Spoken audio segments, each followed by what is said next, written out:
Orang yang ikhlas itu menjauhi tempat-tempat atau posisi-posisi keadaan di mana seseorang mungkin terkenal, mendapatkan syuhrah, kemasyhuran. Jadi orang yang ikhlas itu nggak ingin terkenal, nggak terkenal pun nggak apa-apa, nggak ada masalah. Ya, ini kan sering menjadi masalah untuk kita jamaah, betul nggak? Ya, orang-orang sekarang itu ingin apa? Ingin eksis, betul nggak? Eksis. Kenapa ingin eksis? Pujian, ingin terkenal. Ya, bahasa anak sekarang apa? Viral. Pokoknya apa-apa pengen viral. Ini viral, itu viral, kebaikan ini viral, keburukannya ingin viral, semua viral. Ingin syuhrah. Orang-orang yang ikhlas tidak butuh itu. Antum ingin terkenal atau tidak? Kalau dikasih pilihan, ingin terkenal atau tidak? Atau antum istihara dulu, ini kira-kira yang mana? Terkenal nggak ya? Ingin terkenal? Ini diijabah insya Allah, mudah-mudahan oleh Allah. Ingin terkenal atau tidak? Hati-hati pilihannya, hati-hati. Ingin terkenal atau tidak? Tidak. Kenapa? Kenapa jemaah? Hah? Oh, biar ikhlas. Kalau terkenal itu nggak ikhlas. Kalau orang terkenal pasti nggak ikhlas? Nggak juga. Nggak juga jemaah.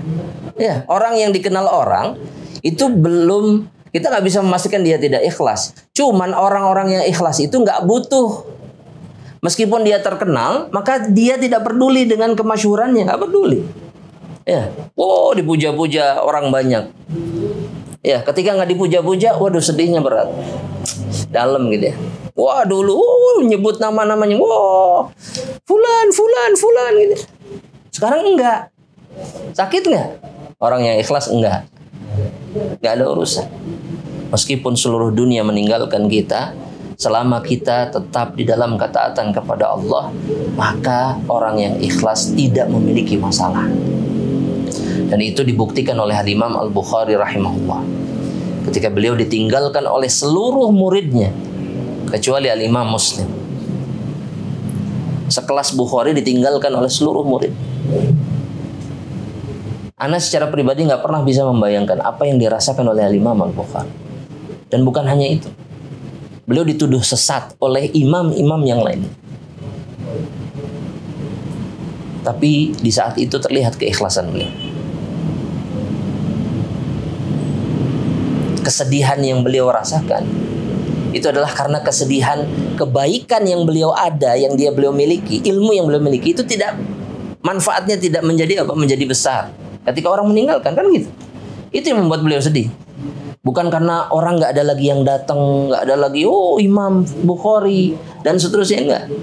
Ada seorang ulama salaf jamaah rahmatullah Allah subhanahu wa ta'ala yang disebutkan dalam satu riwayat oleh Imam Ahmad dalam kitabnya Az-Zuhd.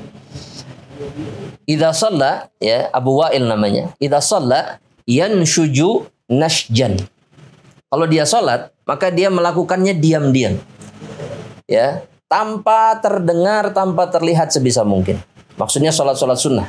Ya, seperti orang yang sedang merajut. Orang yang merajut itu kan pelan-pelan jamaah.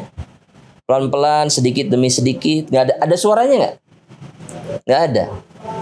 Terus, gitu ya, sampai selesai, pelan-pelan. Disebutkan dalam riwayat tersebut, "Lau ju'ilat lahu dunya ala an yaf'alahu wa ahadun yarah ma fa'alahu." Kalau ditawarkan kepada dirinya dunia dan seisinya, agar dia melakukan sholatnya di hadapan orang yang melihatnya dan menyaksikan. Jadi ada orang yang menyaksikan. Ma fa'alahu, maka dia tidak akan pernah melakukan. Ya kalau kita alhamdulillah sholat duha di mana? Sholat masjid, sholat duha. Ya. Kemudian sholat tahajud di mana? Belum sholat tahajud di mana? Di rumah, di kamar atau di ruang tamu? Oh di kamar. Dilihat orang atau tidak dilihat orang? Jemaah.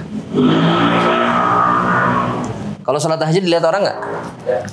Enggak, kenapa? Antum sendirian soalnya. Yang lain tidur. Nah, jemaah. Ayyub As-Sikhtiyani ini ikhlas ya. Ketika seseorang ingin keikhlasan dalam ibadahnya. Beliau sholat malam dan tidak membangunkan keluarganya. Sengaja.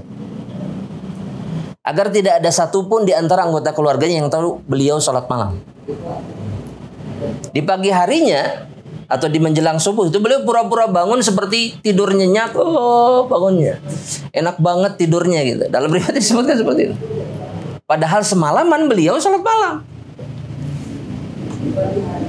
Bahkan kepada keluarganya pun orang yang ikhlas itu amalannya tidak ingin diketahui.